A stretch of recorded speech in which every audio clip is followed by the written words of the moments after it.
Olá a todos, meu nome é Cosmo Buzáquera, sou professor da Universidade de Pavia, na Itália, e hoje vamos falar um pouquinho sobre recursos tecnológicos aplicados ao treinamento de endurance. Os principais argumentos a serem abordados nesta aula estão associados com o que é performance de endurance, quais são os seus principais determinantes e vamos falar um pouquinho ainda sobre as novas tendências e recursos tecnológicos associados ao treinamento de endurance. Em 2015, um famoso pesquisador dinamarquês chamado Jens Bangsbo criou um modelo chamado Modelo Holístico de Bangsbo. Esse modelo tinha como objetivo entender um fenômeno complexo, a performance esportiva. No modelo de Bangsbo, 4 componentes são essenciais para uma performance esportiva em termos individuais. 4 componentes. E quais seriam esses 4 componentes? Os componentes técnicos de um atleta, os seus componentes táticos, os seus componentes psicossociais e, por fim, os seus componentes físicos. Todos esses componentes devem atuar de modo integrado para o sucesso da performance esportiva de um atleta. Um exemplo talvez peculiar foi o que aconteceu em 2006, na final da Copa do Mundo de Futebol. Um dos maiores atletas da história do futebol e um dos maiores atletas da seleção francesa, chamado Zinedine Zidane, ele fez algo que não foi tão favorável para sua equipe. Ele deu uma cabeçada no zagueiro italiano chamado Materazzi, a famosa cabeçada do Zidane. Obviamente, esse atleta que tinha todos os seus componentes físicos, técnicos e táticos bem adequados para aquele momento, um único aspecto, o aspecto psicossocial, acabou influenciando o seu sucesso competitivo, a sua performance. E, obviamente, esse atleta ele foi expulso e a Itália, assim, conseguiu ser campeã naquela ocasião. Então, nada mal para o povo italiano. Bem, mas isso nos informa que esses 4 componentes, eles devem atuar de modo muito bem organizado e de modo adequado para que nós tenhamos uma boa performance esportiva. Em relação aos componentes físicos, que talvez tenhamos maior interesse, quais seriam os atributos associados com esse componente físico? Bem, vamos lá. Um atleta, ele deve ter uma boa capacidade para gerar força e potência muscular. Um atleta deve ter uma boa capacidade para trabalhar ações que envolvam sprints únicos. Um atleta deve ter uma boa capacidade para realizar múltiplas ações de elevada intensidade durante uma partida ou durante um evento de endurance. E um atleta deve ter uma boa capacidade de endurance. Obviamente, nós fizemos uma tradução de endurance para resistência e isso gerou um certo problema terminológico e isso tem trazido uma série de dificuldades na interpretação de alguns fenômenos por essa simples tradução para a nossa língua portuguesa. Então, aqui nessa aula a gente vai falar de endurance e não resistência, ok? É óbvio que esses componentes, eles variam no seu grau de importância de um esporte para outro. Por exemplo, no futebol, nós precisamos de um atleta que tenha uma boa capacidade de realizar um sprint único, nós temos que ter um atleta que tenha uma boa capacidade para realizar múltiplas ações de elevada intensidade. Nós temos que ter um atleta que consiga gerar rapidamente força e potência muscular para um chute, para um cabeceio. Então, essas são características, são atributos essenciais para uma partida de futebol e entram naquele componente físico que o modelo de Bangsbo suporta.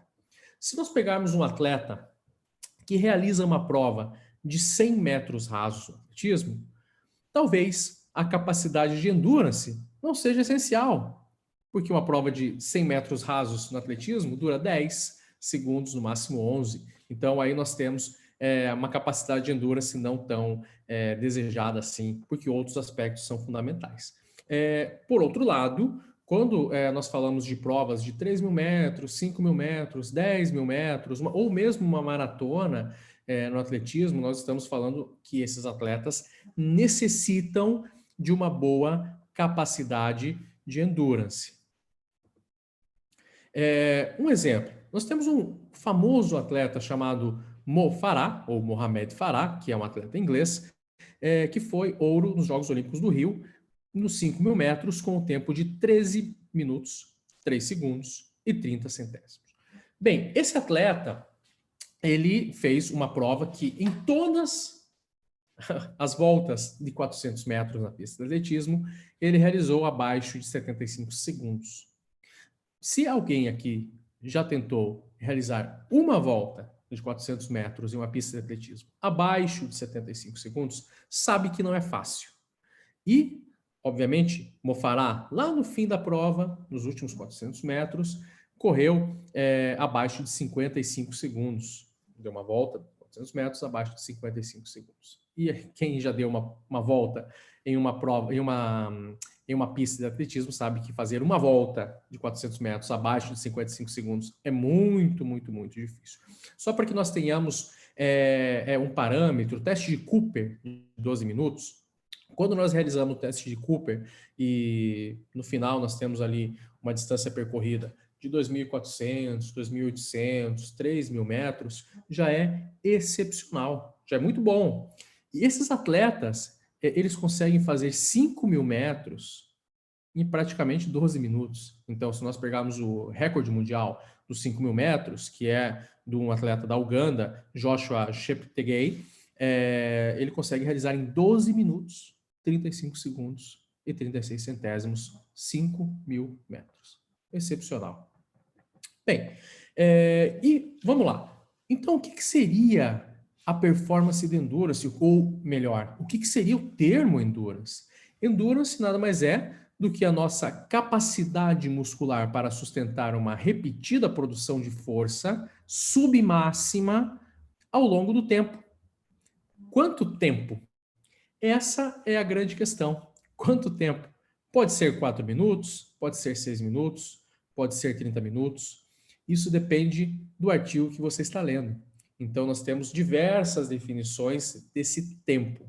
Alguns autores suportam 4 minutos, 6 minutos, e outros dizem que endurance é somente acima de 30 minutos. Vamos tratar aqui endurance como provas ou eventos, como corrida de média e longa duração, como ciclismo de média e longa duração. Por exemplo, ciclismo BMX, que ocorre em poucos segundos, né? Então 40 segundos, não é uma prova de endurance. Porém, uma prova de mountain bike, que pode durar 1 hora, essa sim é um evento, é uma prova de endurance, é um evento de endurance. Natação, 800 metros, 1.500 metros, natação em mar aberto, todos esses são eventos de endurance. E nós temos outros eventos que também que têm essa característica de endurance. O remo, a canoagem, então todos esses eventos, esses esportes, essas características, são esportes que têm como característica terem esses eventos de endurance, que são fundamentais na aula de hoje, na apresentação de hoje. Justamente por uma questão didática, a gente vai falar um pouquinho mais sobre a maratona, ou melhor, corridas de média e longa duração. Isso vai ser muito proveitoso se você for um corredor, mas também acredito que vai ser proveitoso se você não for um corredor. Então a gente vai entender, obviamente, endurance e performance de endurance, utilizando esse tipo de evento esportivo. Bem, vamos falar então dos determinantes da performance de endurance. Em 1991, um pesquisador da Clínica Mayo, uma famosa clínica norte-americana, um pesquisador da Clínica Mayo, chamado Michael Joyner, criou uma tese polêmica. Na verdade, em 1991, nesse artigo científico extremamente famoso na nossa área, ele suportava que se todos os fatores internos e externos associados com a performance de endurance fossem adequadamente controlados, um atleta conseguiria correr a maratona abaixo de 2 horas. Isso parece algo difícil de ocorrer hoje, mas imaginem isso em 1991. Muitos diziam que Michael Joyner, essa hipótese era uma hipótese totalmente, no mínimo, improvável, para não dizer impossível. E é muito interessante esse artigo, porque Joyner dizia que existem fatores internos que devem ser bem controlados. E quais seriam esses fatores? Vamos lá. Os fatores externos seriam, por exemplo, os aspectos climáticos. Se hoje está um pouco mais quente, um pouco mais frio, se hoje está um pouco mais chuvoso, modificando a umidade relativa, aspectos ambientais, se nós temos vento, se nós estamos em uma cidade um pouco mais alta, um pouco mais baixa, então a altitude influencia. Aspectos materiais, se esse atleta teria um bom tênis, se esse atleta teria uma boa indumentária para estar correndo naquele momento. Aspectos nutricionais antes da prova e durante a prova, todos esses aspectos são fundamentais. E aí, outros fatores externos também poderiam estar influenciando a performance, porque é importante que a gente diga que sempre existe uma certa guerra entre os nossos mecanismos de propulsão e a resistência ao nosso movimento. Vou dar um exemplo. Quando nós estamos andando de bicicleta, nós temos uma interação entre nós e a nossa bicicleta. Isso a gente chama de interação atleta-equipamento. Obviamente, se nós temos um vento contrário, isso é uma resistência ao movimento. E a gente pedala mais forte justamente para melhorar os nossos mecanismos de propulsão, fazer com que a nossa bicicleta vá para frente. Então, existe uma eterna guerra entre os mecanismos de propulsão e a resistência ao movimento. Quanto maior a velocidade, a nossa velocidade, quanto maior a velocidade do vento, obviamente que mais difícil fica nessa guerra entre a nossa propulsão e a resistência ao movimento. Então, é por isso que hoje, principalmente em esportes onde a velocidade é uma velocidade um pouco mais elevada, como por exemplo na Fórmula 1, é extremamente importante entender essa combinação entre atleta e equipamento. Por outro lado, nós temos o meio circundante, principalmente associado com o vento, associado também, não somente com o vento, mas também com umidade, temperatura, que esses fatores também podem gerar uma certa resistência ao nosso movimento. E aí nós temos que criar outros mecanismos de propulsão ou melhorar os nossos mecanismos de propulsão. E aí tem o terreno. É óbvio, para quem corre e já correu em diferentes terrenos, sabe que é muito diferente a resistência que nós temos quando nós corremos na praia, na areia, e nós corremos em uma pista de atletismo. Então, a pista de atletismo te dá a propulsão. E a areia, não, a areia cria resistência ao teu movimento. É a eterna guerra entre propulsão e resistência. É óbvio que isso é importantíssimo, porque a gente sabe que quanto maior a velocidade que nós estamos empregando no equipamento e, obviamente, na combinação equipamento-atleta, mais é importante nós realizarmos uma análise da resistência que nós temos contra. Então, é por isso que carros de Fórmula 1, eles sempre fazem, né, uma análise aerodinâmica nos chamados túneis do vento. Então, em diferentes locais do mundo, praticamente todos os carros de Fórmula 1 fazem essa análise aerodinâmica antes, na parte inicial de uma temporada, né, quando estão criando ainda os carros, os seus modelos que serão utilizados no futuro. No ciclismo também é igual. Então, nós temos alguns eventos no ciclismo que, dependendo da inclinação, esses atletas chegam a 100 km por hora, passam até, inclusive, de 100 km por hora, mas, obviamente, em algumas provas eles conseguem manter uma média de 50 km por hora, 54, 55 km por hora. Então, a velocidade aqui não é tão desprezível assim. Então, por isso que, inclusive, esses atletas de ciclismo precisam passar pelo túnel do vento para entender um pouco mais da sua resistência. E é aqui que nós vemos a tecnologia auxiliando a performance esportiva. Bem, mas eu não sou um atleta de ciclismo e muito menos eu não sou um piloto de Fórmula 1. Eu corro. E será que na corrida eu vou ter essa resistência ao movimento tão exacerbada assim? Na verdade, não, você corre a 10, 12, 14 quilômetros por hora, por mais que você tenha o efeito do vento, é muito diferente dos efeitos do vento que um ciclista tem. Só que pode ser que, dependendo da velocidade, inclusive, que você corre, que você tenha, sim, uma boa resistência ao movimento devido, por exemplo, ao vento. E é por isso que tem que ser entendido um pouco mais dessas estratégias de drafting, que é justamente uma proteção que o atleta principal pode ter em relação ao vento, e também alguns aspectos associados com tecnologia, como também a criação de tênis, de certos equipamentos esportivos, indumentárias esportivas, né, que podem geralmente modificar a nossa propulsão. Então, grandes marcas como a Nike têm investido milhões para entender, para novos projetos, para entender como um simples tênis pode gerar mais efeitos de propulsão durante uma corrida. Então, a gente sabe que tem sido tem havido nos últimos anos uma importante evolução nos mecanismos de propulsão durante a corrida e principalmente associados não somente com o tênis, mas também com a indumentária que esses atletas utilizam. Pois bem, olha só, além desses fatores externos, nós temos também fatores internos que influenciam a performance. Vamos falar um pouquinho desses fatores internos. Bem, se você não nasceu para ser um atleta de alto rendimento, aqui nós temos um pequeno problema, porque as características genéticas associadas com a performance e endurance são essenciais. Então, assim como tem pessoas que nasceram para ser um pouco mais forte, para ter uma hipertrofia um pouco mais desenvolvida, tem aquelas que nasceram para que têm dificuldade para ter hipertrofia muscular. Aqui é a mesma coisa. Quando nós falamos de performance de endurance, tem pessoas que são mais susceptíveis ao treinamento, tem pessoas que têm características específicas que criam condições para que essas pessoas tenham uma boa performance de endurance e por aí vai.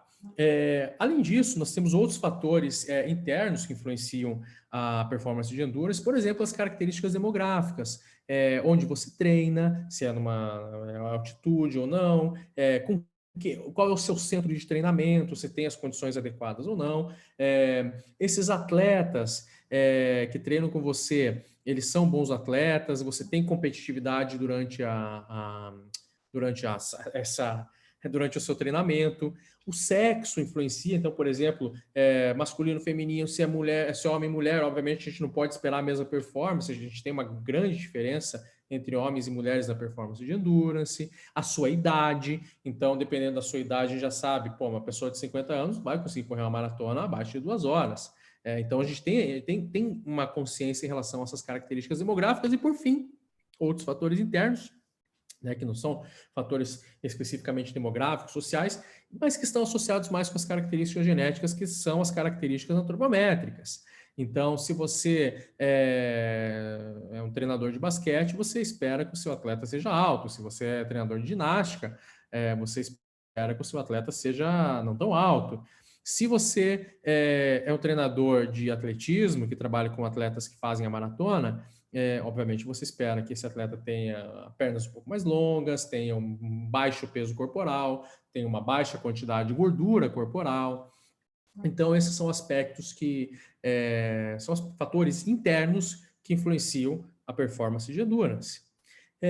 E foi pensando nesse artigo de 1991 que o grupo de pesquisadores da Nike, que tem a base nos Estados Unidos, começou a acreditar naquilo que o Michael Joyner, que esse famoso pesquisador norte-americano, dizia, que era sim possível, na maratona, quebrar a barreira das 2 horas. E o que isso significa? Significa que um atleta precisa correr por 2 horas a 21,2 quilômetros por hora. Então é algo muito, muito, muito difícil. Se você acha que não é tão difícil assim, faça um teste. Vai na sua esteira, coloca a esteira a 21 quilômetros por hora e verifica lá quanto tempo você consegue ficar na esteira. É algo muito difícil você correr por 2 horas a 21 quilômetros por hora. Bem, obviamente, esse projeto tem um nome. Esse projeto da Nike tinha o nome Breaking Two. E se vocês quiserem entender um pouquinho mais desse projeto, eu convido vocês a assistirem esse documentário que foi publicado na National Geographic. History knows it. Science knows it. Anyone in their right mind knows it. It's crazy. Nobody can run that fast for that long. So, we're doing it.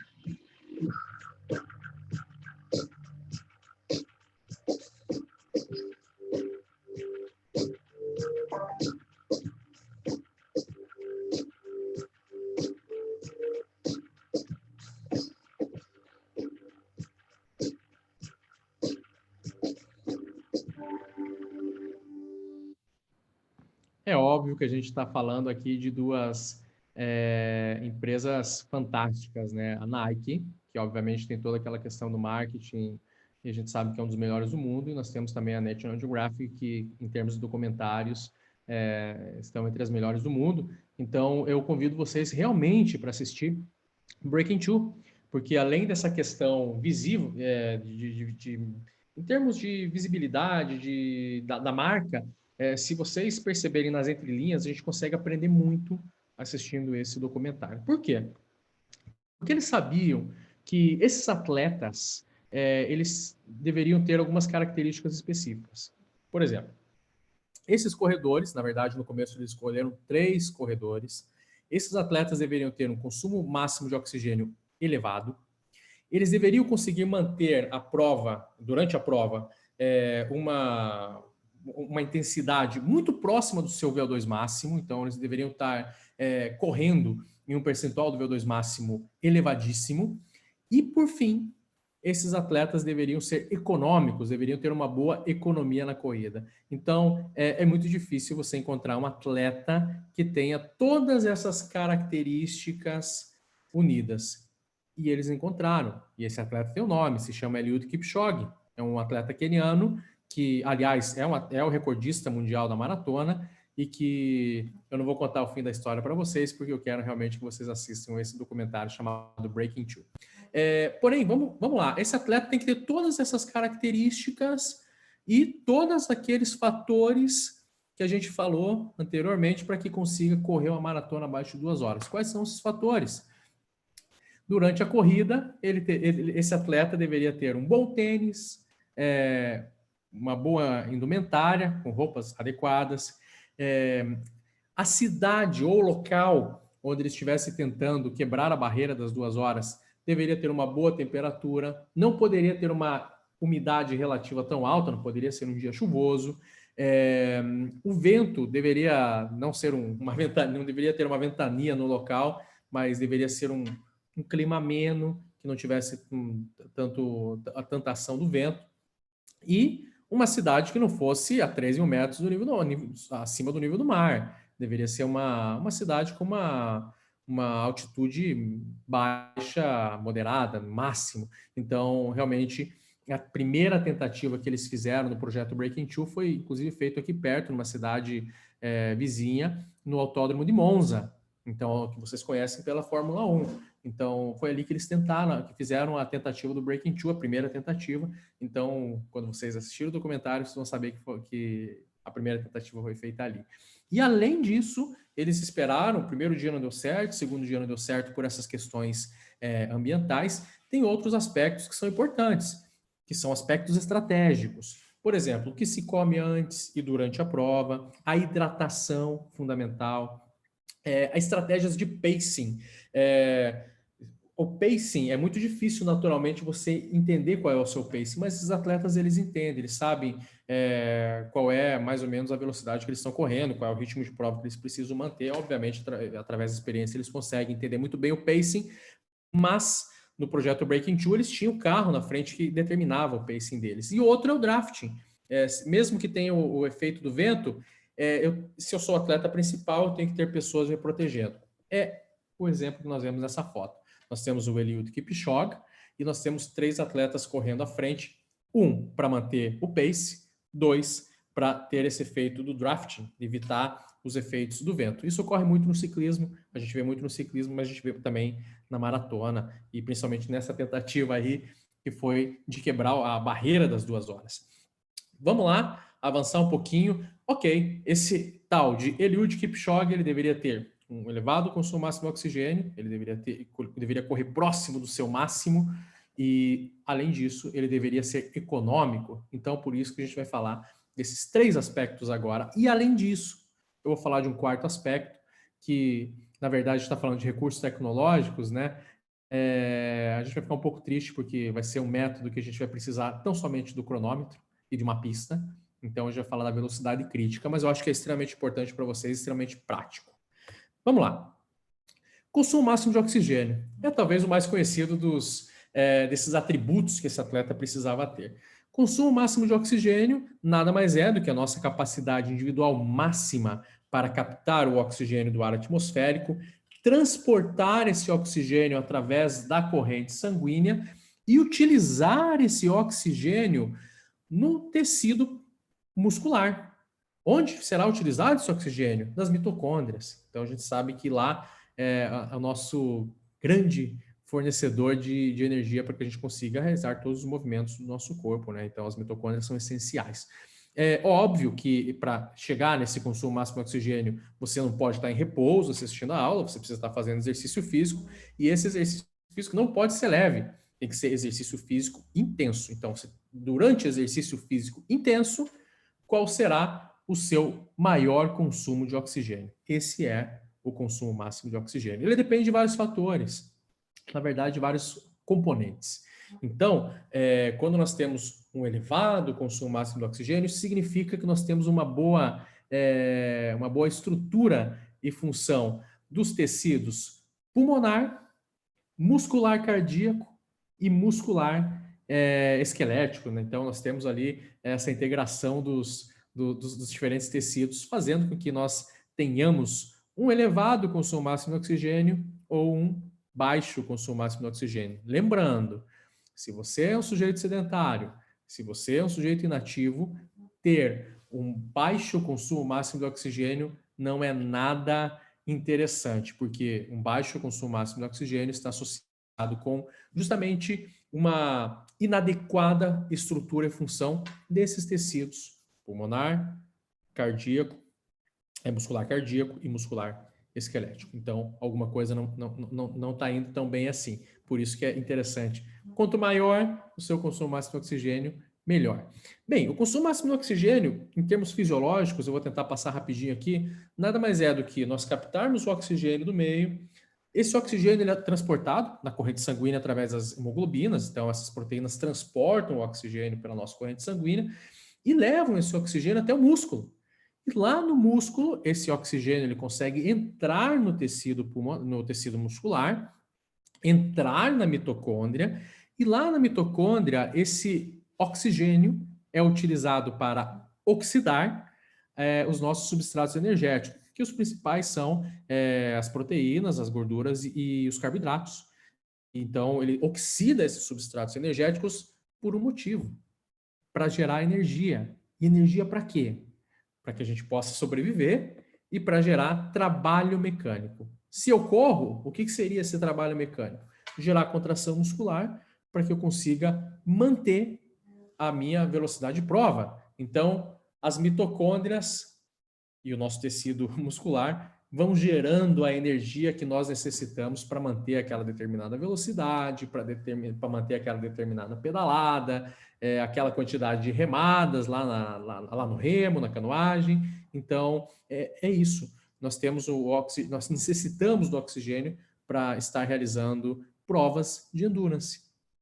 Enfim, o consumo máximo de oxigênio, ele depende de fatores centrais e periféricos. Então, nós temos determinantes fisiológicos do consumo máximo de oxigênio. E quais seriam esses determinantes centrais e periféricos? Bem, o primeiro seria a nossa capacidade de difusão pulmonar do gás, do oxigênio, nesse caso.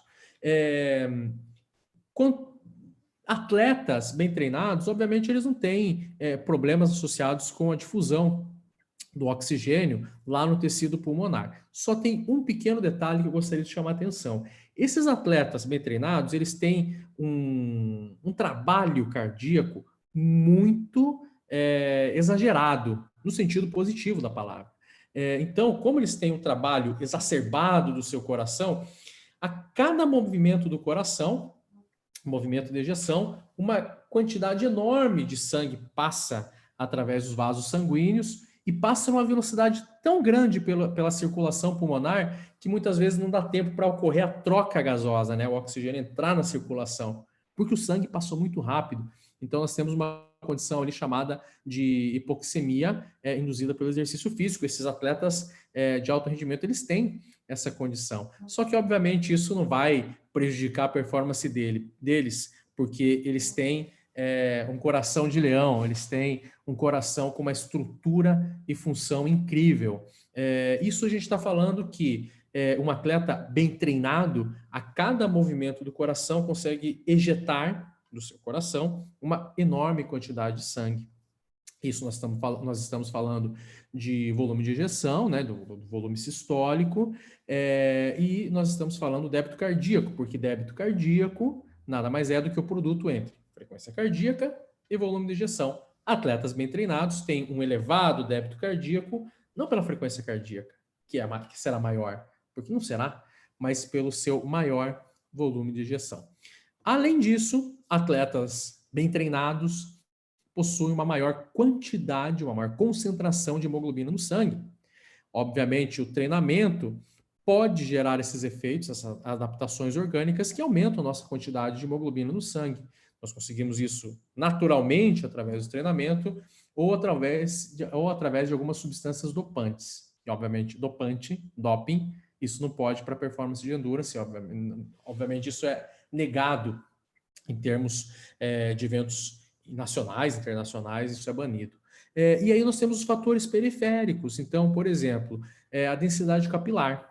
Se você quer um maior consumo máximo de oxigênio, você precisa ter uma boa densidade capilar, ou seja, você precisa ter uma grande rede de capilares ao redor dos seus músculos, porque é ali que o oxigênio vai chegar até o músculo e depois esse oxigênio, obviamente, vai passar para o lado interno do tecido muscular. Além disso, lá no tecido muscular, as coisas têm que acontecer. Esse oxigênio tem que ser utilizado. Então, você tem que ter uma boa quantidade e qualidade das mitocôndrias.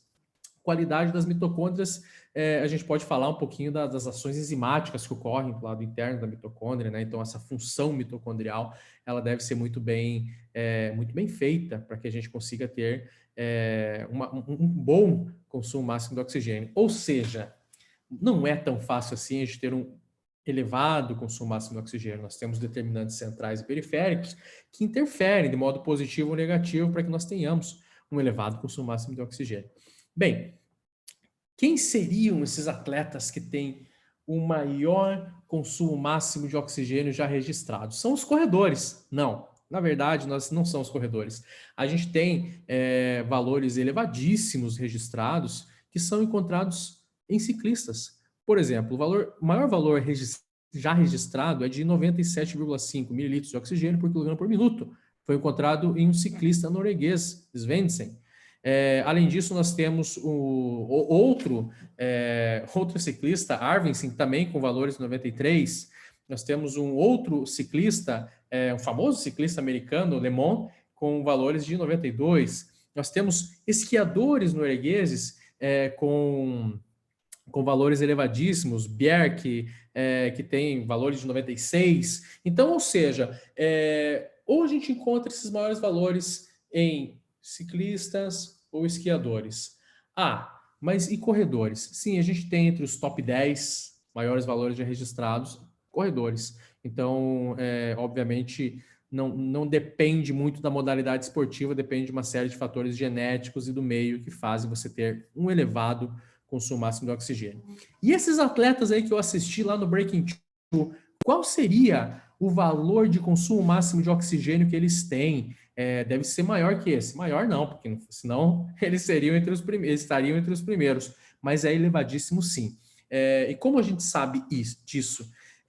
Recentemente foi publicado um artigo justamente por um famoso autor, que é o nosso colega Andrew Jones, professor da Universidade de Exeter, mostrando qual seria o VO2 que esses atletas, ou quais seriam os valores de consumo máximo de oxigênio que esses atletas possuíam no momento do projeto Breaking Two.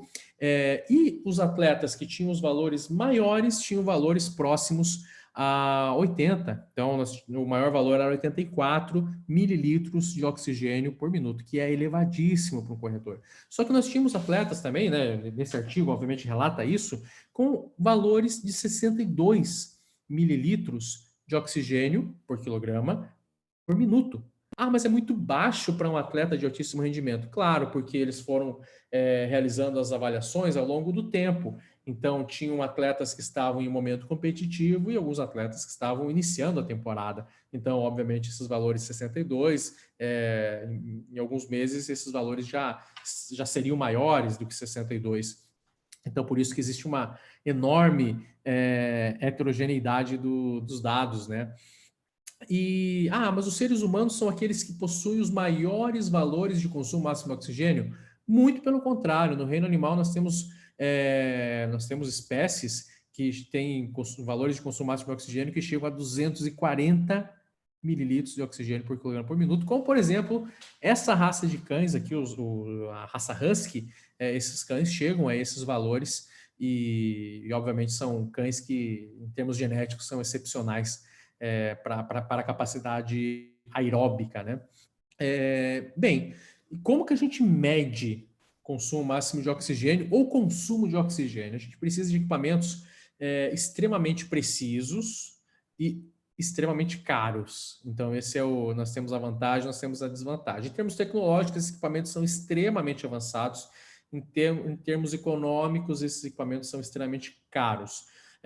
Um equipamento como esse, que é de uma empresa italiana, deve custar no Brasil, não gostaria de errar, mas entre 300 e 400 mil reais, não é barato. Obviamente que isso varia muito de acordo com a variação cambial, né, de euro para real, mas esses equipamentos custam justamente pela tecnologia envolvida no processo. Só para que vocês entenderem um pouquinho dessa tecnologia, esses equipamentos eles fazem uma análise complexa a cada respiração que nós temos durante o exercício. Então, eles fazem uma análise respiração por respiração. Ou seja, em cada respiração, eles conseguem identificar a quantidade de ar que nós inspiramos e expiramos, e, além disso, ele consegue captar uma pequena parte desse ar ventilado, transportá-lo até o coração do equipamento, onde lá nós temos sensores de oxigênio e produção. Então, a cada respiração, nós conseguimos identificar a ventilação pulmonar e, além disso, nós conseguimos identificar o nosso consumo de oxigênio e a nossa produção de CO2. Respiração por respiração. É por isso que esses equipamentos custam o que custam. Mas vamos lá. Esses equipamentos não bastam. A gente precisa estar realizando exercício físico. E é por isso que a gente precisa, para identificar um bom consumo máximo de oxigênio ou o nosso real consumo máximo de oxigênio, de protocolos de teste incremental. Existem diferentes tipos de protocolo, mas esses testes incrementais, eles incrementam. Incrementam o quê? A velocidade. Eu trouxe um exemplo para vocês. A pessoa começa ali correndo a 6 km por hora, depois 3 minutos vai a 12 km por hora, depois 3 minutos vai aí a 14 km por hora, 16 km por hora, 18 km por hora, e lá no 20 km por hora não conseguiu mais fazer exercício, chegou até a exaustão volitiva. Então, muito provavelmente lá entre o 18 e 20 km por hora, os valores de consumo de oxigênio, eles estavam em um platô. Muitas vezes isso ocorre, muitas vezes isso não ocorre, mas quando ocorre esse platô, a gente consegue identificar muito bem ali o valor de consumo máximo de oxigênio ou consumo de oxigênio pico. Essa é uma grande discussão entre consumo máximo de oxigênio e consumo de oxigênio pico, mas que não interessa para vocês aqui. Interessa que o consumo de oxigênio chega ao seu máximo. Então, isso a gente dá um nome, consumo máximo de oxigênio. E para que a gente identifique muito bem esse valor, a gente precisa desses equipamentos que não custam pouco. Bem, saindo do consumo máximo de oxigênio e entrando em um outro conceito, que é o quanto eu consigo correr do máximo. a gente vai conseguir agora falar de outros dois conceitos, ou outros dois métodos que podem ser utilizados para nos dizer o quanto a gente consegue correr do nosso máximo, né, ou do nosso, o percentual do nosso consumo máximo de oxigênio, que são dois indicadores. O primeiro seria o limiar de lactato, que ele consegue sim nos dar uma ideia, principalmente o que a gente chama de LTP, ou Lactate Turn Point, ele consegue nos dar uma boa ideia de um percentual do nosso máximo. Limiar de lactato, vamos falar um pouquinho dele. Nos últimos anos, teve um enorme avanço tecnológico para determinar as concentrações plasmáticas e sanguíneas de lactato. E para que esse avanço ocorreu? O lactato, obviamente, é determinado para diversas funções, mas no nosso setor esportivo, a gente identifica as concentrações de lactato para determinar zonas metabólicas, né? Então, para identificar se o metabolismo anaeróbico está agindo um pouco mais, porque o lactato ele é formado pela glicólise, então nós temos a glicólise anaeróbica, aeróbica, mas enfim, quando nós temos anaeróbica, nós temos a produção desse coproduto. É sempre importante falar, o lactato não tem relação nenhuma com a fadiga muscular, então isso era uma lenda, então espero que essa lenda esteja bem resolvida com vocês. Não tratem o lactato como vilão, na verdade o lactato pode nos dar energia, mas aqui a gente está falando de limiar de lactato. Então, esses avanços que ocorreram nos últimos anos para utilizar-se de métodos que pudessem medir as concentrações de lactato foram evoluindo, e aí nós criamos diferentes protocolos para determinar limiar de lactato, que o limiar de lactato pode realmente nos dar uma ideia do percentual do máximo que nós estamos correndo. Mas não é escopo dessa aula, não é objetivo dessa aula estar falando de limiar de lactato, e é uma técnica invasiva que tem um certo custo, e eu não vou estar falando disso agora, e por isso que eu vou estar deixando para vocês esse artigo aqui, que é um artigo que fala do limiar anaeróbico, que muitas vezes foi confundido com o limiar de lactato, mas que, na minha opinião, na minha humilde opinião, é o melhor artigo já publicado sobre esse assunto.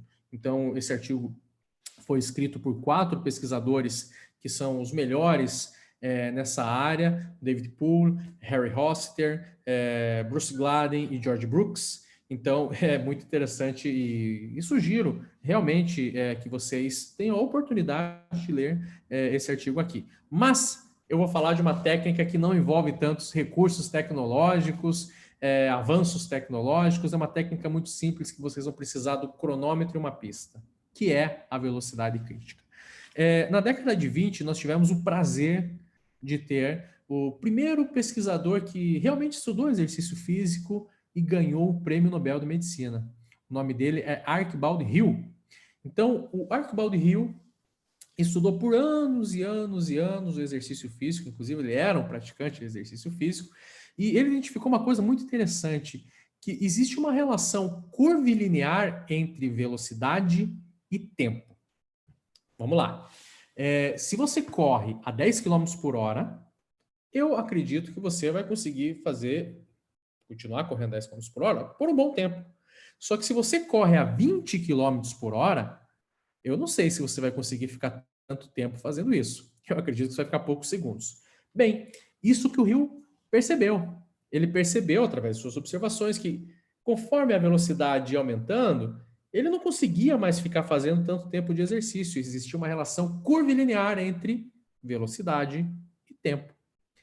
Essas observações de Hill foram confirmadas anos depois por 2 pesquisadores, Monod e Scherrer. Monod e Scherrer confirmaram as observações de Hill. Isso foi em 1965. Em 1981, um outro pesquisador chamado Moritani confirmou, não as observações do Hill, mas confirmou o conceito criado por Monod e Scherrer, que era o conceito de potência crítica. Aí você fala, mas não era velocidade crítica? A gente está falando de velocidade até agora. Não, porque nós temos, quando nós falamos de velocidade crítica, nós estamos falando da corrida. Mas quando nós falamos de potência crítica, nós estamos falando de pedalada. Então, nós estamos falando de cicloergômetros que eram utilizados nas pesquisas da época. Um outro estudo extremamente importante que nos deu ideia da real importância da velocidade crítica foi realizado em 1988 por um daqueles pesquisadores ali, David Poole, que é um pesquisador de Kansas, também um norte-americano, que conseguiu identificar os mecanismos fisiológicos associados com a potência crítica. Bem, vamos avançar um pouquinho, vamos entender um pouquinho mais sobre essa potência crítica ou velocidade crítica. Bem, novamente, quanto maior a velocidade ou a potência que você está pedalando, menor será o seu tempo fazendo exercício físico. Por outro lado, quanto menor a velocidade ou menor a potência que você está pedalando, mais tempo você vai conseguir ficar fazendo exercício físico, ou maior será o tempo até você chegar à sua exaustão. Isso tem um nome, essa duração. Ela se chama T-limite. Então, a gente vai falar o tempo até o limite da exaustão. Então, a gente usa uma sigla, o T-limite. Então, a gente vai falar bastante, a partir de agora, dessa sigla aí. Mas é já importante a gente fazer uma definição de potência crítica ou velocidade crítica, que é a máxima potência ou velocidade que você consegue sustentar sem a presença de fadiga muscular. Então, essa é a definição de potência crítica ou velocidade crítica, porque em uma velocidade ou potência acima disso, estamos em uma situação crítica. Então, crítica em termos metabólicos. É por isso que nós temos a velocidade ou a potência crítica. Ela nada mais é do que um limiar que indica um percentual do nosso máximo. Se nós chegamos ao nosso consumo máximo de oxigênio a 20 km por hora, obviamente a nossa velocidade crítica não será 20 km por hora, mas se você for muito bem treinado, pode ser 19, mas se você não for tão bem treinado, pode ser muito menos do que isso. Então, você pode estar correndo muito longe do seu máximo, né, da velocidade que você chegou no seu VO2 máximo. Depende do nosso nível de treinamento. Mas vamos entender um pouquinho agora na prática o que é velocidade crítica e potência crítica. Primeiro, o meu atleta é um ciclista. Esse ciclista vai fazer, eu quero determinar a velocidade crítica dele, sim. Então, vamos lá. Primeira coisa, aspecto prático agora. Eu vou realizar de 3 a 5 testes com esse meu atleta em dias separados, porque cada teste tem que ser máximo. Então, essa distância aqui ou esse tempo você tem que no máximo. Então, não pode ser no mesmo dia, você vai ter que fazer em dias alternados. Primeiro problema da determinação da velocidade crítica, ou potência crítica, é que esse cara tem que vir e ser avaliado por você por alguns dias. Então, realmente, isso é já um pouco complicado. E são exercícios intensos, severo, porque o cara tem que tentar fazer a máxima performance a cada um desses testes.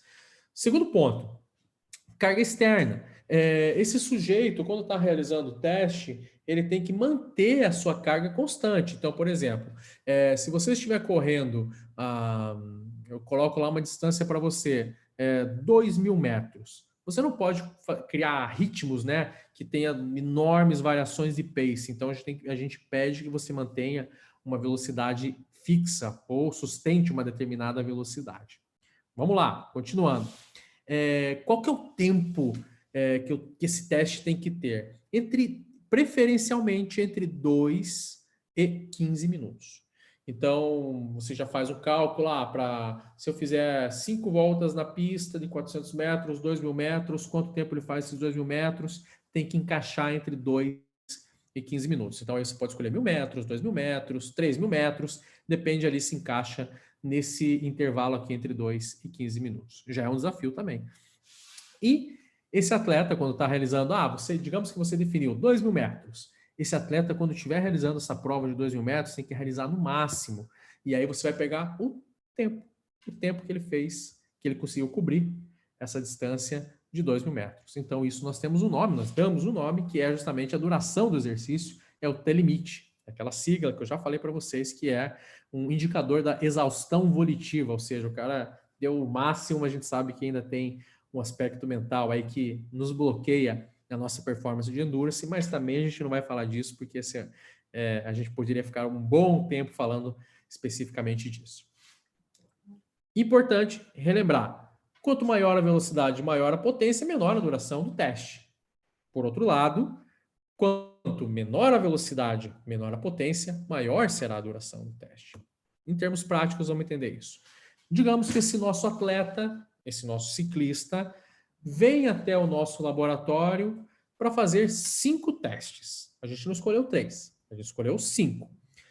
No primeiro dia, eu coloquei lá na bicicleta, no cicloergômetro, 450 watts. Posso falar para vocês que é bem difícil.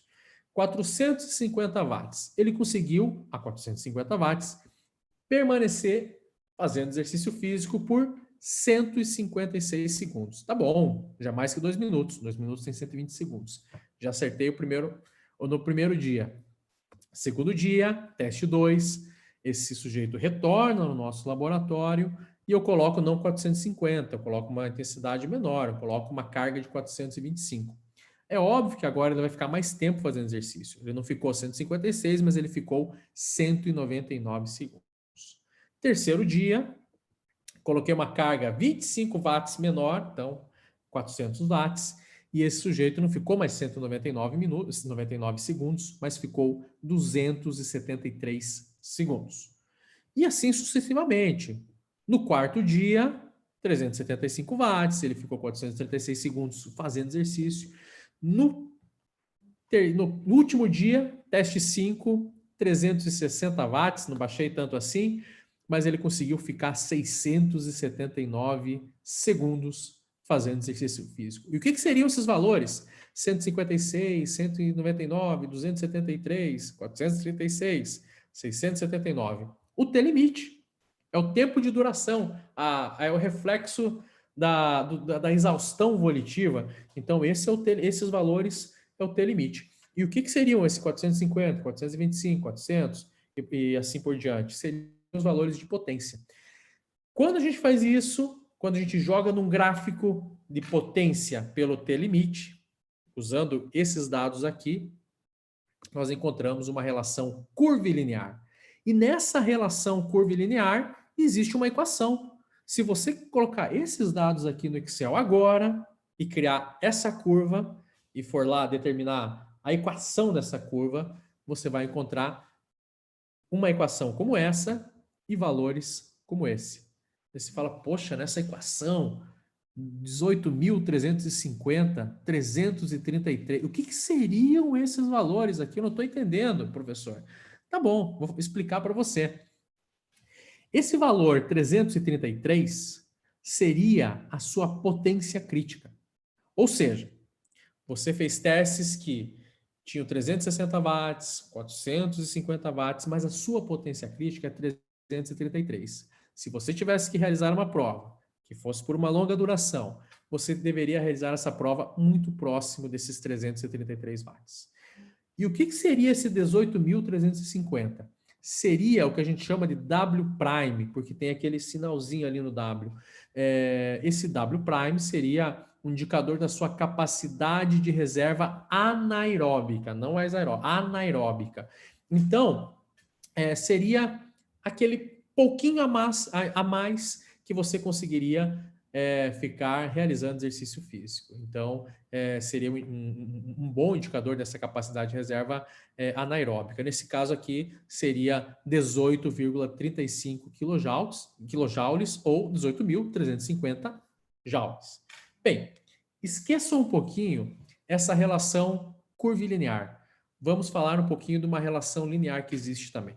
Se você pegar esses valores de T-limite e dividir por 1, vamos lá, na verdade é dividir 1 por esses valores de T-limite, você vai encontrar esses valores aqui. Peguem aí, calculadora na mão, divida 1 por 156, 1 por 199, 1 por 273 e assim por diante. Você vai encontrar esses valores aqui. 0,0064, 0,0050, 0,0036. Você vai encontrar esses valores aqui e você vai entender que a relação entre potência e o inverso do T-limite, ela não é mais curvilinear, ela é uma relação linear.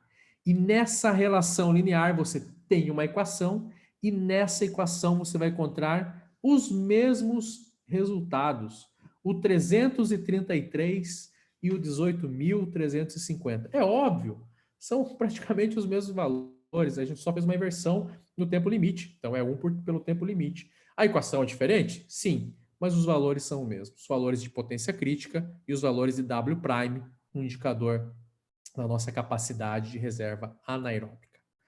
Continuando, sei que não está fácil, mas vamos continuar. Isso seria possível, aliás, seria adequado utilizar esses dados no âmbito prático da performance de endurance com esses atletas de altíssimo rendimento? Sim, e esse estudo demonstra isso.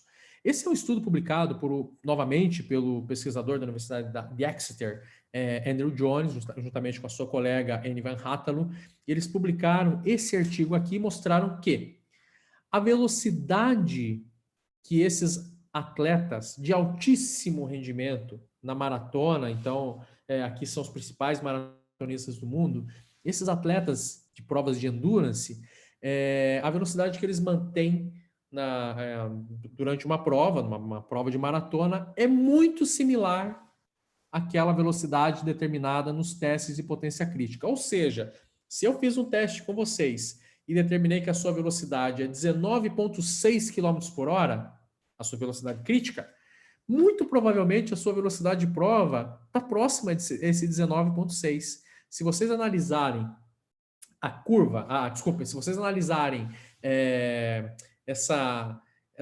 coluna em vermelho que vocês estão vendo nessa tabelinha aí, vocês conseguem perceber que tem atletas que correm a 99% da velocidade crítica, ou seja, é quase a mesma coisa, aquilo que foi determinada na pista é praticamente o ritmo de prova que esses atletas têm. 96%, 94%, 97%, 100%, nós temos aqui um atleta queniano que a velocidade que é determinada no campo, a velocidade crítica, é igual à velocidade que ele corre na prova. Moral da história, é uma boa ferramenta a potência crítica, a velocidade crítica? Sim, porque realmente reflete a intensidade, a velocidade, a potência que a gente utiliza na prova. Então, por isso que por isso que eu quis falar para vocês um pouquinho sobre velocidade crítica. Ah, mas professor, eu não entendi porque você começou falando de potência, eu quero saber de velocidade. Vamos lá. Digamos que, rapidamente, nós temos um corredor que chegou no nosso laboratório, que no primeiro dia ele fez um teste de 600 metros e nesse teste de 600 metros ele fez em 97 segundos. 97 segundos, 600 metros, esse cara estava correndo a 22 km por hora, não é pouco não. No segundo dia, fiz um teste de 800 metros, ele conseguiu fazer esse teste em 134 segundos. Muito bom. Terceiro dia, teste de 1000 metros. Esse cara conseguiu fazer em 171 segundos. Vamos aumentando a distância? Se a gente aumentar a distância, o que vai acontecer com o tempo que esse cara vai estar realizando o exercício? Vai aumentar. Então, teste de 1.600 metros. Esse cara fez em 282 segundos e, por fim, no último dia, no quinto teste que a gente fez com ele, 2.000 metros, esse cara conseguiu fazer em 356 segundos. Ou seja, a gente começou com um teste que ele corria 22 km por hora e agora a gente terminou no último teste, ele estava correndo a 20 km por hora. Bem, relação linear entre a distância ou a potência com o inverso do T-limite, né? Então aqui nós temos quais são os valores de T-limite que eu estou vendo aqui em verde. Então a gente tem ali 97,7, 134, 171 segundos, 282, 356. Basta plotar isso nesse gráfico e você vai encontrar essa equação que eu vou mostrar para vocês agora. Então, que é a distância igual o CS, né, que é Critical Speed, ou velocidade crítica, vezes o T-limite, mais o W'. Não é mais o D', não é mais o W', porque agora a gente está falando de distância. Então, D de distância, com aquele tracinho em cima, a gente chama isso de W'.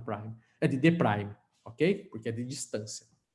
Vocês vão encontrar essa equaçãozinha aqui, e se vocês colocarem esses dados aqui lá no Excel, vocês vão encontrar esses dois valores que vocês estão vendo agora, 5,4 e 72,3. O que seriam esses valores? O 5,4 seria a velocidade crítica, ou seja, a velocidade crítica em metros por segundo. Aí você tem que fazer por 3.600 e você vai chegar ao valor aí de 19,44 km por hora. Então, ou seja, qual é a velocidade crítica desse nosso atleta que fez esses testes e conseguiu fazer nessas distâncias e conseguiu fazer nesses tempos aí? Velocidade crítica, 19,44. E qual que seria a capacidade de reserva anaeróbica desse atleta, o D-prime dele? 72 metros. Ou seja, é um pouquinho a mais que ele conseguiria fazer de exercício quando tivesse numa situação difícil.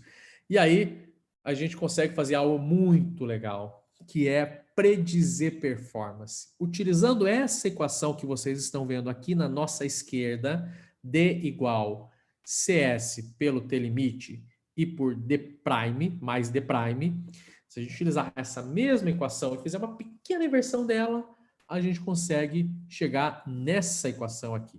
T limite igual a distância que eu quero, nesse caso aqui, qual seria o tempo que ele faria os 5.000? Qual que é a distância? É 5.000 metros.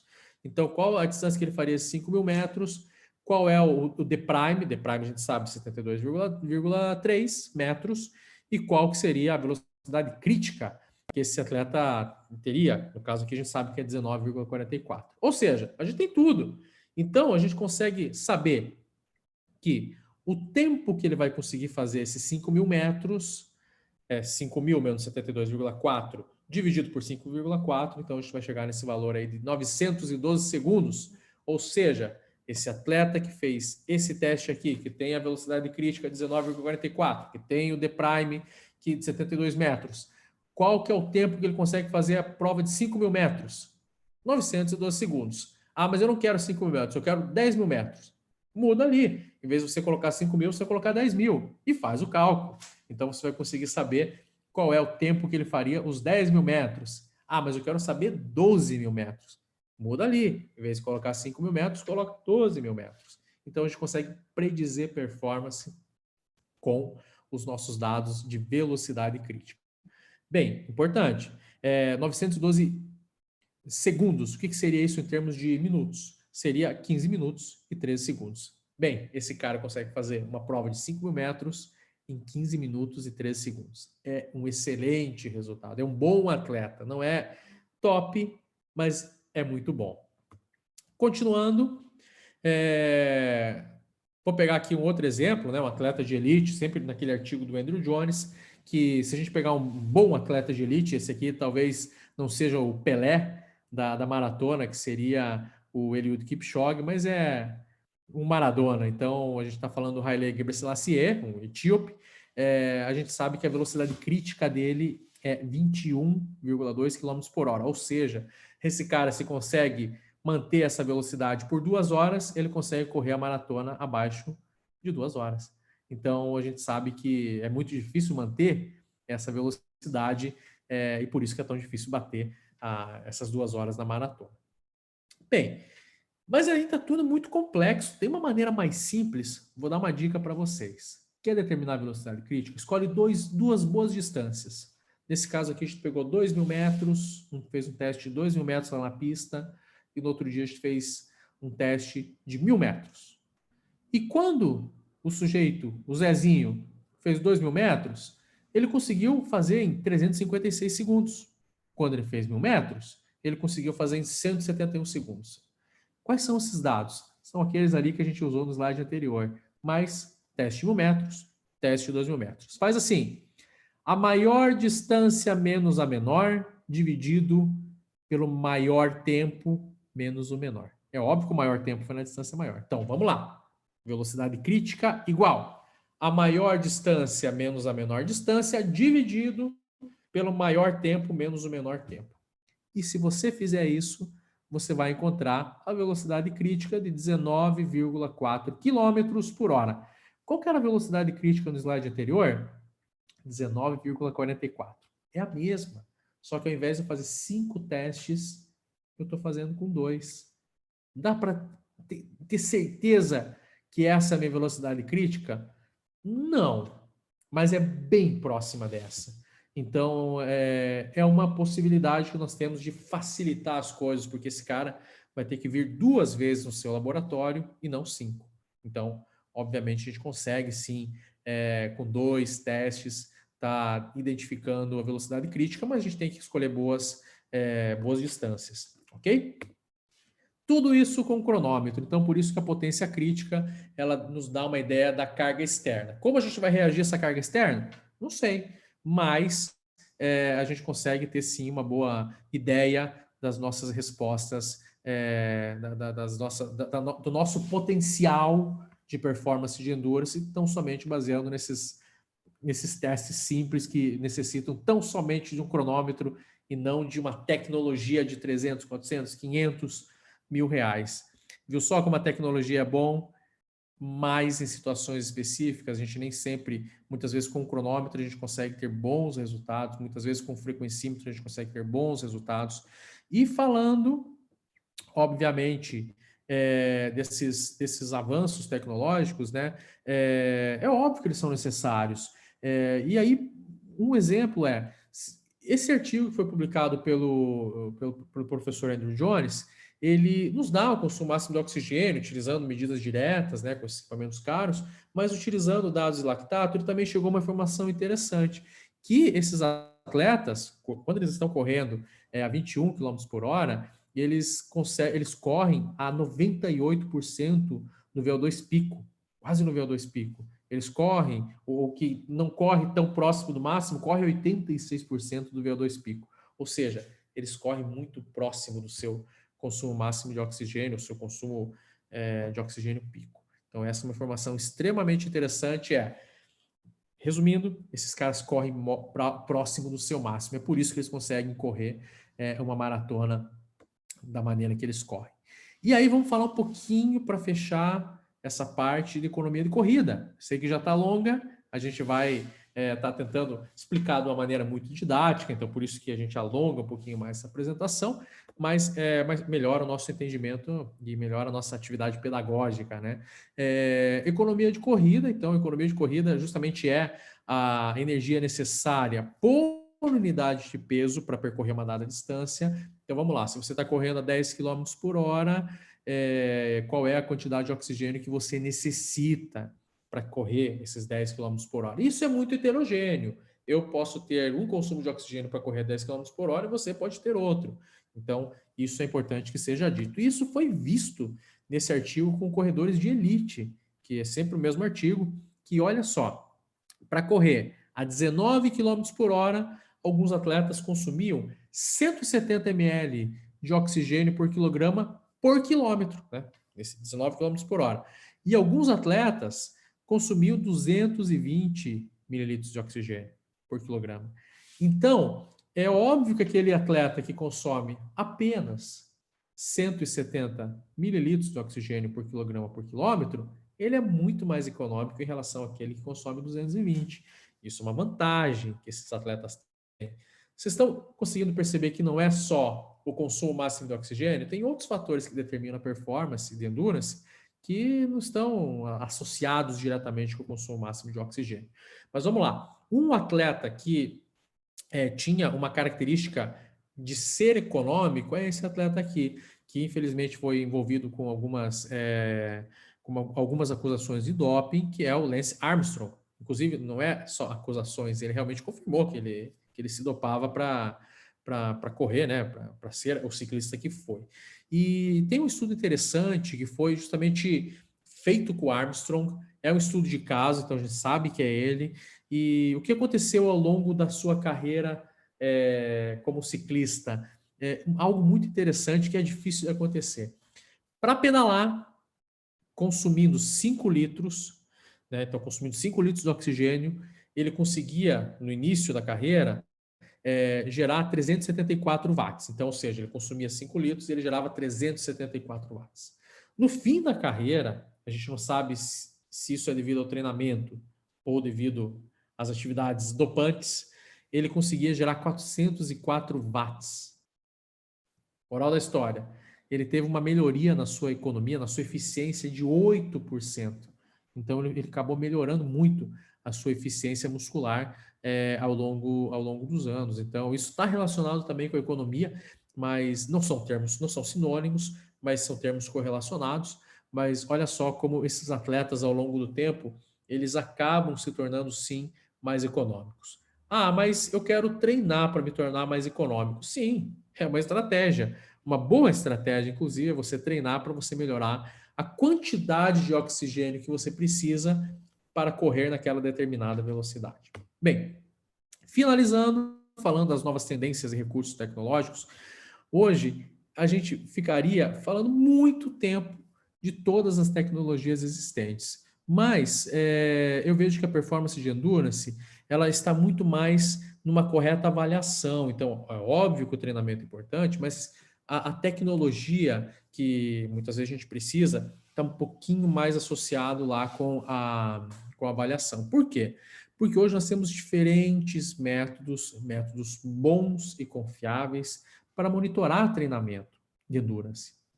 Então, vou dar alguns exemplos para vocês. Hoje, a gente tem, por exemplo, alguns relógios, como o Garmin, que conseguem dizer a distância que você percorreu, né?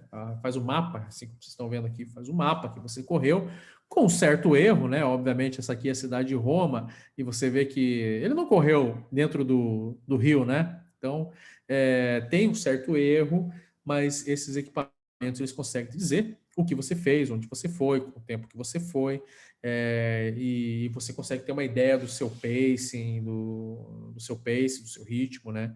Então, isso é algo muito interessante. A Polar também fez isso, então hoje você consegue ter uma ideia do onde você realizou aquela sessão de exercício físico, o tempo, as condições climáticas, o que aconteceu com a frequência cardíaca, lembrando que os métodos de mensuração, né, da frequência cardíaca, eles estão cada vez melhores.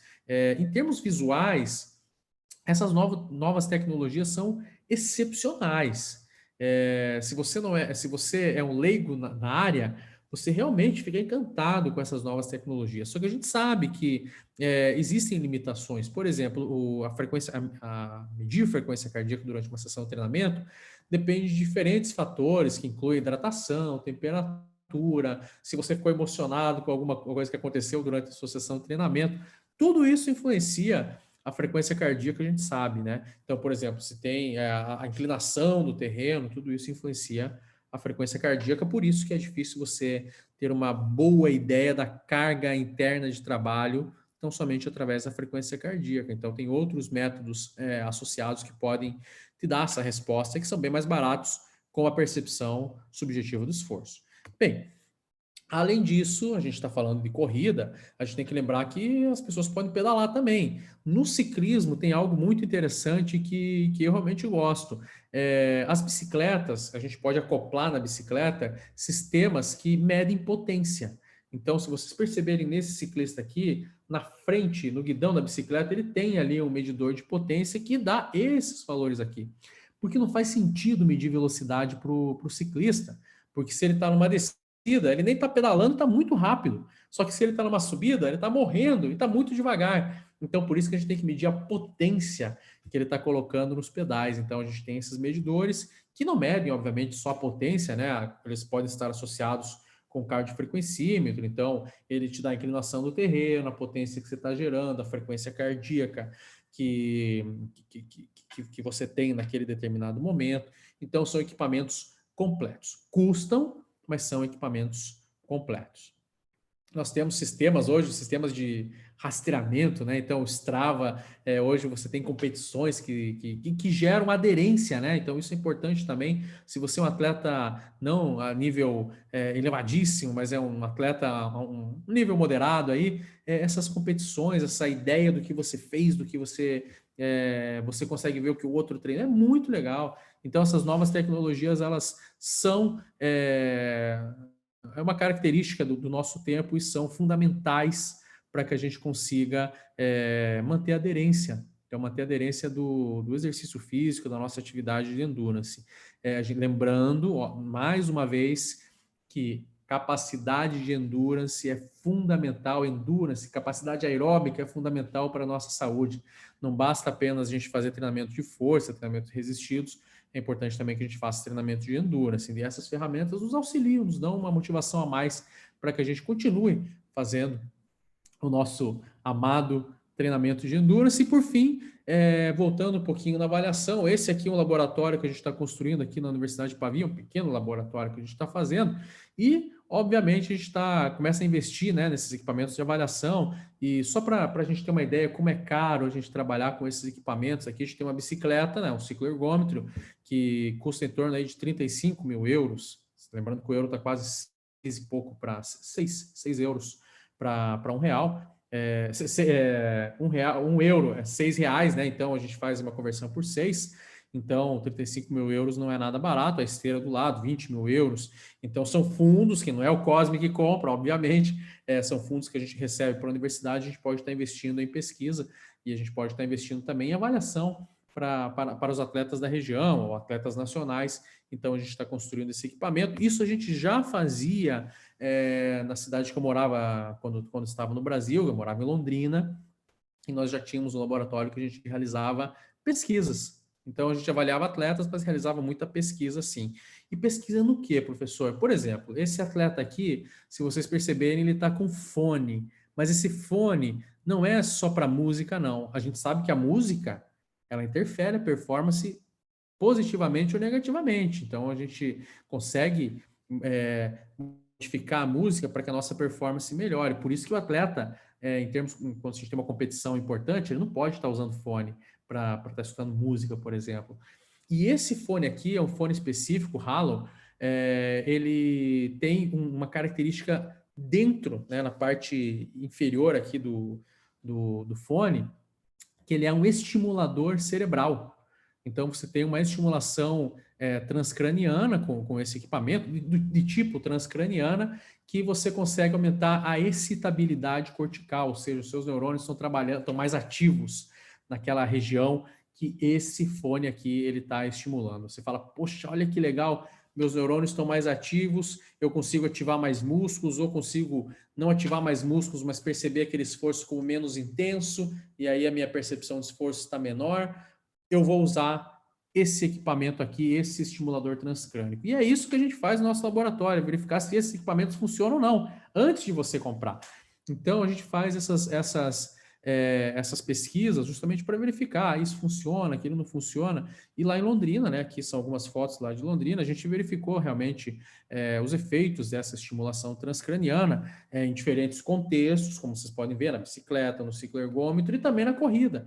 Inclusive, o nosso primeiro artigo com estimulação transcraniana foi utilizando corredores. E aí, vou mostrar como são promissores os nossos resultados utilizando corredores. Então, a gente verificou se a estimulação transcraniana, esse aumento da excitabilidade dos nossos neurônios, né, excitabilidade do córtex motor, pode melhorar a performance. Então, a gente encontrou esses resultados aqui. Quando a gente estimulou ou inibiu, né, a ação desses neurônios, o que aconteceu? Nada. Mudou a performance? Não. E as respostas fisiológicas, será que elas mudaram? Também não. Ventilação pulmonar, consumo de oxigênio, produção de CO2, frequência cardíaca, os dados musculares, né? A gente tem um equipamento que mede os dados de oxigenação e hemodinâmica muscular. Mudou? Nada. Moral da história, eu não vou mais usar isso aí. Isso aí não funciona. Só que olha que interessante, quando a gente foi para o campo, quando a gente foi para a pista, a gente fez a mesma estimulação com o mesmo equipamento, com sujeitos bem parecidos, só que lá na pista, nos 5.000 metros, um equipamento de estimulação transcraniana fez com que os atletas tivessem uma melhor performance nos 5.000 metros. Esses dados não estão publicados ainda, mas a gente já sabe que nos 5.000 metros esses atletas melhoraram a sua performance. E no 10.000 metros, a gente fez também nos 10.000 metros, estimulava e eles iam correr 10.000 metros. Não melhorou. Por que será que não melhorou? Será que foi a estimulação que não dura tanto tempo? Será que esses atletas eles não sabem organizar muito bem essa corrida de 10.000 metros? E é aí que a pesquisa ela tem que ser humilde na sua essência. Então, realmente, a gente não tem resposta para essas perguntas que nós mesmos nos fazemos e não conseguimos responder. Então, essa é a importância da pesquisa científica, nos dar indícios de que algo funciona e algo não funciona. Então, quando nós falamos de novas tecnologias, quando nós falamos de recursos tecnológicos, a gente tem que estar muito atento para saber se realmente esses recursos tecnológicos nos trazem benefícios ou não. E por isso que a gente faz a pesquisa científica. Bem, eu tentei ser o mais sintético possível, o mais rápido possível, mas não deu. Então, espero que vocês tenham tido uma boa apresentação, que vocês consigam utilizar essas informações aí para a prática do dia a dia, que é esse o nosso objetivo. Eu fico aqui agradecendo aos professores da UTF-PR pelo convite, pelo nobre convite, e para mim é um orgulho enorme estar participando desse evento que tenho que aceitar, foi muito bem organizado, então fico muito feliz de estar aqui participando desse evento, estar aqui com vocês, mesmo que online. Teremos a oportunidade de nos falarmos, mas a apresentação aqui fica para vocês podem analisar depois cada ponto dessa apresentação, e muito obrigado pelo tempo e pela oportunidade, ok? Um forte abraço.